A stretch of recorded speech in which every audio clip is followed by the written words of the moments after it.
जय हिंद साथियों, मैं आदेश आप सभी का आपके अपने परिवार राही आदि क्लास में स्वागत करता हूं। तो हम सभी हिंदी का प्रैक्टिस सेट सॉल्व करने वाले हैं 30 क्वेश्चन का। उम्मीद है आप सभी पूर्ण रूप से सहयोग करेंगे। तो अब हम अपनी क्लास को शुरू करते हैं।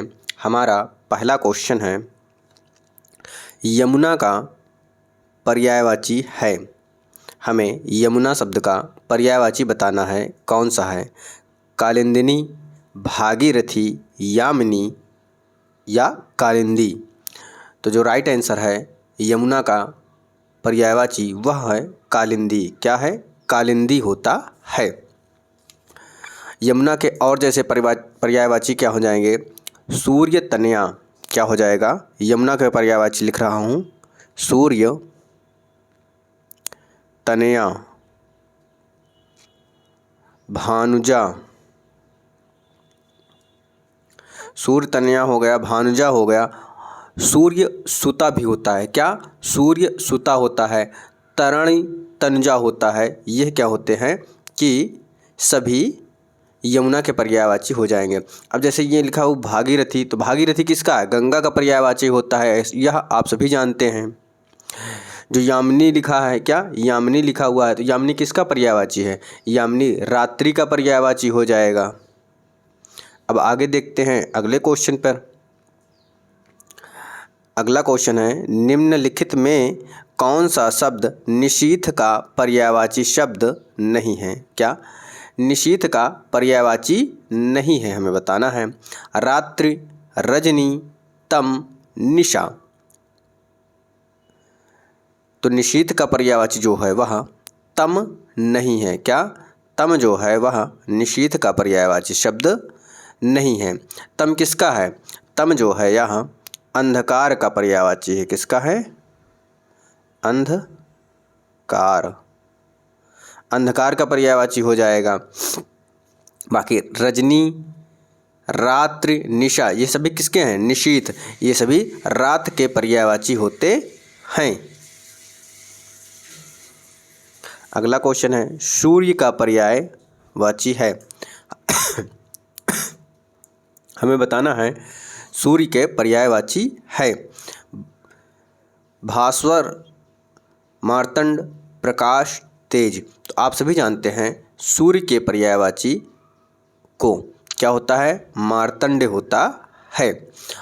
सूर्य के कुछ और पर्यायवाची जैसे प्रभाकर, दिवाकर, आदित्य, तरणि, दिनकर, तो ये सभी सूर्य के अन्य पर्यायवाची हो जाएंगे। एक बार फिर सुन लीजिए, तरणि, आदित्य, दिवाकर, प्रभाकर, दिनकर, भास्कर। भास्कर भी सूर्य का पर्यायवाची होता है। अब हम चलते हैं अगले क्वेश्चन पर। अगला क्वेश्चन है हमारा, निम्नलिखित में कौन सा शब्द अरविंद का पर्यायवाची नहीं है? हमें बताना है अरविंद का पर्यायवाची नहीं है। मिलिंद, पंकज, जलज, अंबुज। तो पंकज, जलज, अंबुज ये सभी अरविंद के पर्यायवाची होते हैं, लेकिन जो मिलिंद दिया गया है यह अरविंद का पर्यायवाची शब्द नहीं होता है। अरविंद किसे कहते हैं? अरविंद कमल को कहते हैं। किसको? कमल को कहते हैं। तो हम कह सकते हैं कमल का पर्यायवाची अरविंद होता है। सॉरी, क्या? अरविंद होता है। अरविंद का आशय कमल से होता है। अब जैसे और जो हैं पर्यायवाची, पंकज हो गया, ये किसका है? अरविंद का है, यानी कमल का है। अंबुज हो गया, राजीव हो गया, सरोज हो गया, नलिन हो गया, अंबुज हो गया, जलज हो गया, ये सभी क्या हैं? कमल के ही पर्यायवाची शब्द होते हैं।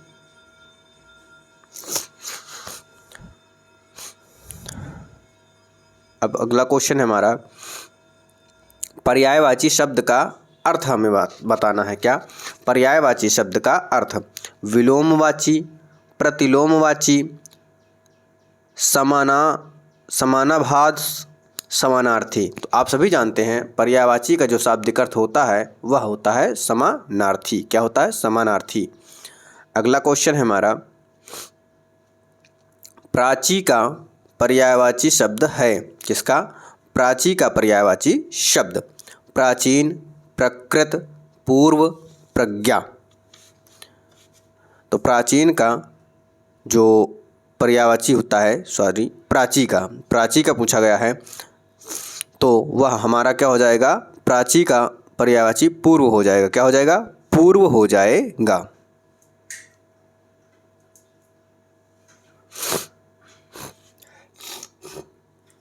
अगला क्वेश्चन है तरंग।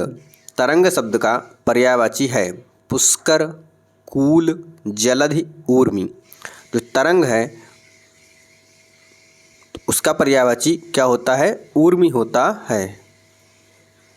क्या होगा? ऊर्मी हो जाएगा। और क्या इसके अन्य पर्यायवाची क्या हो जाएंगे? लहर हो जाएगा, हिलोर हो जाएगा। क्या? तरंग मतलब क्या होता है? लहर होता है, हिलोर होता है, वीच होता है। तो ये सभी किसके? तरंग के पर्यायवाची हो जाएंगे। अगला क्वेश्चन है जंगल शब्द का पर्यायवाची है। हमें बताना है जंगल शब्द का पर्यायवाची है प्रमोद,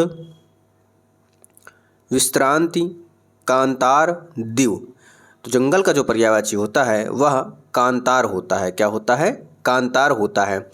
जैसे जंगल के और अन्य पर्यायवाची क्या हो जाएंगे? जैसे विपिन हो गया, कानन हो गया, वन हो गया, कांतार हो गया, अटव भी होता है। क्या? अटव भी जंगल का पर्यायवाची होता है।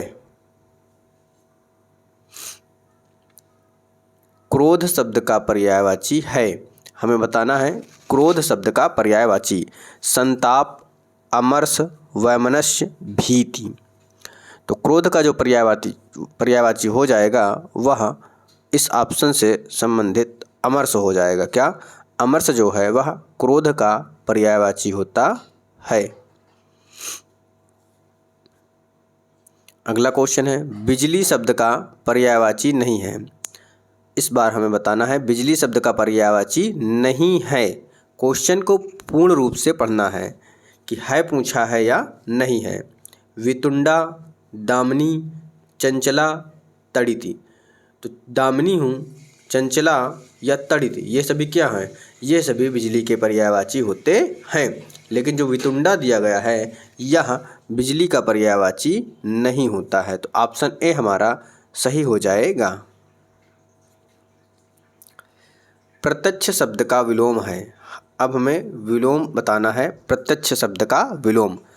अपरोक्ष, परोक्ष, सुंदर या प्रत्यय। तो आप सभी जानते हैं प्रत्यक्ष शब्द का जो विलोम हो जाएगा वह परोक्ष हो जाएगा। क्या हो जाएगा? परोक्ष हो जाएगा। अगला क्वेश्चन है सामान्य शब्द का विलोम है। अब सामान्य शब्द का विलोम हमें बताना है श्रेष्ठ, सर्वज्ञ, साधारण या विशिष्ट। तो सामान्य शब्द का जो विलोम होता है वह होता है विशिष्ट। क्या हो जाएगा? विशिष्ट हो जाएगा। सामान्य को ही हम साधारण कहते हैं। तो सामान्य और साधारण एक प्रकार से पर्यायवाची हो जाएंगे, पर्याय हो जाएंगे। हमारा अगला क्वेश्चन है अमर शब्द का विलोम। तो अमर शब्द का हमें विलोम बताना है मृतक, मृत्यु, मरण या मर्त्य। तो जो अमर का विलोम होगा वह होगा मर्त्य। क्या होगा? मृतक नहीं होगा, मर्त्य हो जाएगा। अगला क्वेश्चन है उपकार शब्द का विलोम। तो उपकार शब्द का विलोम क्या होगा? विकार, अनुपकार, अपकार या तिरस्कार। तो उपकार का अपकार हो जाएगा। क्या? उपकार का विलोम अपकार होता है। आगे देखते हैं अगले क्वेश्चन को। अगला क्वेश्चन है तिमिर शब्द का विलोम हमें बताना है आलोक, किरण, रंगीन या रंगहीन। तो तिमिर का जो विलोम होता है वह आलोक होता है। क्या होता है? आलोक होता है। अगला क्वेश्चन है उक्त शब्द का विलोम है। उक्त शब्द का विलोम अनुक्त, उपयुक्त, अनुपयुक्त या उपरयुक्त। जो उक्त का विलोम होगा वह होगा अनुक्त, क्या हो जाएगा? अनुक्त हो जाएगा।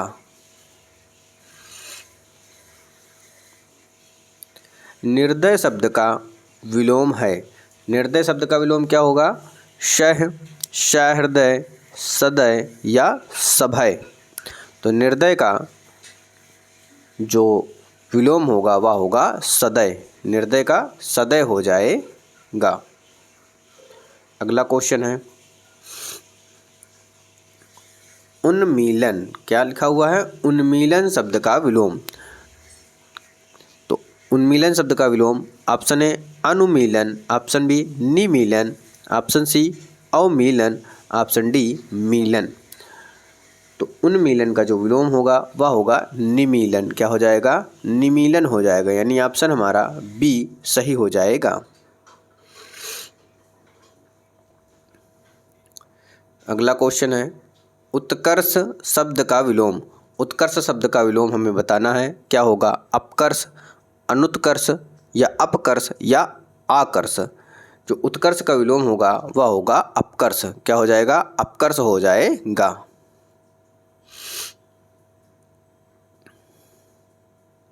अगला क्वेश्चन है आविर्भाव। आविर्भाव शब्द का विलोम है। आविर्भाव शब्द का विलोम हमें बताना है। अनाविर्भाव, अनाविर्भाव, विभाव या आविर्भाव या फिर तिरोभाव। तो आविर्भाव का जो सही विलोम होता है उपयुक्त, वह होता है तिरोभाव। क्या होता है? तिरोभाव होता है। हमारा अगला क्वेश्चन है कौन सा वाक्य शुद्ध है? इन 4 विकल्पों में से देखना है कि कौन सा वाक्य शुद्ध है। आइंस्टीन के पास विलक्षण बुद्धि थी। आइंस्टीन के पास विचित्र बुद्धि थी। आइंस्टीन के पास अलौकिक बुद्धि थी। आइंस्टीन के पास दैवीय बुद्धि थी। तो विचित्र नहीं होता है, अलौकिक भी नहीं होता है, दैवीय भी नहीं होता। क्या होता है? विलक्षण कहते हैं उनसे। क्या? आइंस्टीन के पास विलक्षण बुद्धि है। तो यानी ऑप्शन ए हमारा सही हो जाएगा। अगला क्वेश्चन है कौन सा वाक्य शुद्ध है? हमें फिर से एक शुद्ध वाक्य का चयन करना है।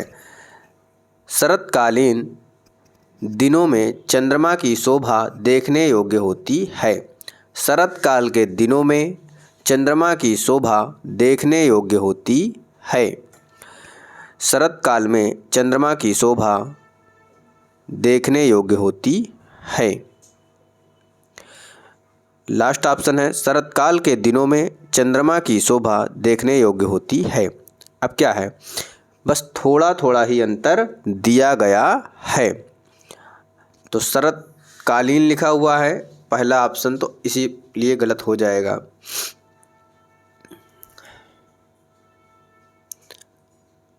अब शरतकाल के दिनों में, शरतकाल के दिनों में, तो शरतकाल है तो दिनों नहीं होगा। क्या?